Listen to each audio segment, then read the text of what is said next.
آج سنیچر کا دن اور دسمبر کی 11 تاریخ ہے۔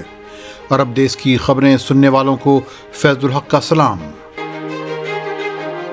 سعودی عرب کی وزارت اسلامی امور نے 6 دسمبر کو تمام مسجدوں کو مخاطب کر کے لکھا کہ جماعت الدعوہ و تبلیغ، جسے الحباب کہا جاتا ہے، کے خلاف خطبہ دیں اور بتائیں کہ یہ گروپ گمراہ کن ہے اور خطرناک ہے اور یہ دہشت گردی کے دروازوں میں سے ایک دروازہ ہے، جبکہ یہ ایسا نہیں مانتے۔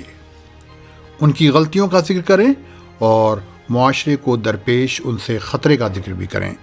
یہ بھی بتائیں کہ کسی بھی پارٹی یا جماعت سے تعلق رکھنا، جس میں جماعت التبلیغ و دعویٰ بھی شامل ہے، سعودی عرب میں ممنوع ہے۔ سعودی عرب کے مفتی عام شیخ عبدالعزیز بن عبداللہ آل الشیخ کا ایک فتویٰ بھی 9 دسمبر کو آیا، جس میں کہا گیا، اللہ ہمارے تبلیغی بھائیوں کو سیدھا راستہ دکھائے۔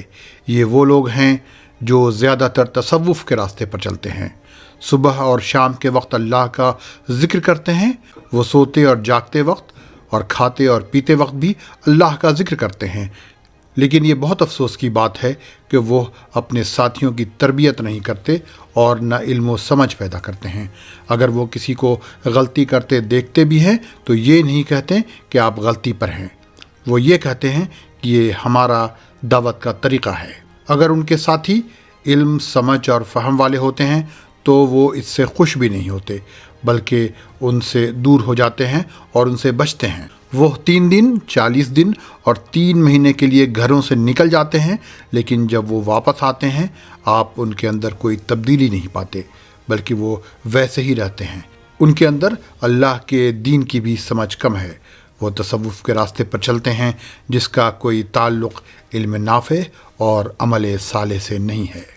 ہم بار بار ان کی سرزنش کرتے ہیں اور کہتے ہیں کہ علماء کے ساتھ رہیں جو انہیں سمجھتے ہیں اور جن کے پاس شریعت کا علم ہے۔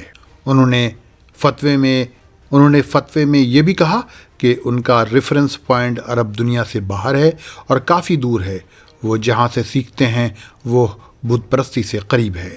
جب ایک شخص نے ان سے فتویٰ جاننا چاہا تو سعودی دارالافتاء نے جواب دیا کہ پوری جماعت ہی بدعتی ہے اور ان کے ساتھ کام کرنا اس وقت تک جائز نہیں جب تک وہ قرآن و سنت کی پیروی نہ کریں۔ بتایا جا رہا ہے کہ سعودی عرب میں مسجدوں میں منسٹری کی ہدایت کے مطابق تبلیغ و دعوت گروپ، جسے احباب کہا جاتا ہے، خطبے دیے گئے، لیکن حرمین یعنی مکہ اور مدینہ کی دونوں اہم مسجدوں میں یہ موضوع خطبے سے غائب تھا۔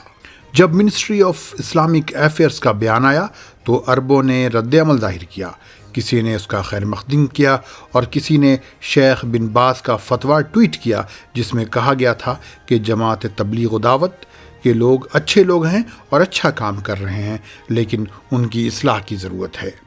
کسی نے شیخ عثیمین کا ویڈیو بھی نشر کیا جس میں انہوں نے جماعت الدعوہ و تبلیغ کی تعریف کی تھی۔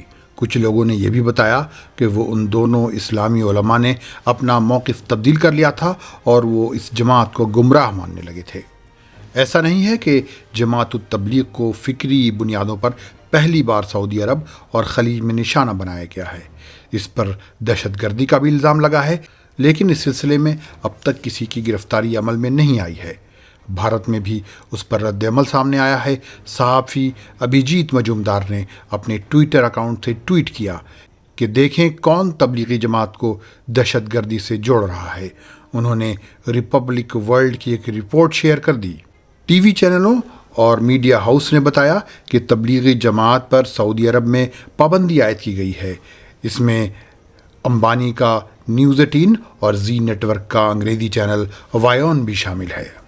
لیکن سوال یہ ہے کہ سعودی عرب کے بشمول تمام گلف کے ملکوں میں کوئی جماعت کام نہیں کر سکتی ہے اور اسلام کے متعلق امور کی نگرانی ہر ملک میں وہاں کی منسٹری کرتی ہے، تو بین کرنے کی بات کہاں سے آئی؟ سعودی منسٹری نے بھی اپنے ٹویٹ میں یا خطبے میں جماعت الدعوہ و تبلیغ کو بین کرنے کی بات نہیں کہی تھی۔ اب اس سوال کا جواب کون دے گا؟ یہ بات یقینی طور پر کیسے کہی جا سکتی ہے کہ جس گروپ کے خلاف خطبہ دینے کی بات کہی گئی ہے وہ تبلیغی جماعت ہی ہے؟ جبکہ اس میں نام جماعت التبلیغ و دعویٰ یا تبلیغ و دعوت گروپ بتایا گیا ہے، اس اضافے کے ساتھ کہ اسے الاحباب بھی کہا جاتا ہے۔ سعودی عرب کی منسٹری آف اسلامک افیئرس نے الاحباب پر یہ الزام بھی لگایا ہے کہ وہ صوفیت یا صوفزم کے لیے کام کرنے والا گروپ ہے۔ سوال یہ ہے کہ کیا واقعی تبلیغی جماعت صوفیت کے لیے کام کرتی ہے؟ اور بھارتی چینل اس کے ساتھ کھڑے نظر آئے ہیں جسے وہابیت کہتے ہیں۔ یہ رشتہ کیا کہلاتا ہے؟ اس بلیٹن میں بس اتنا ہی، ملتے ہیں اگلے بلیٹن میں۔ خدا حافظ۔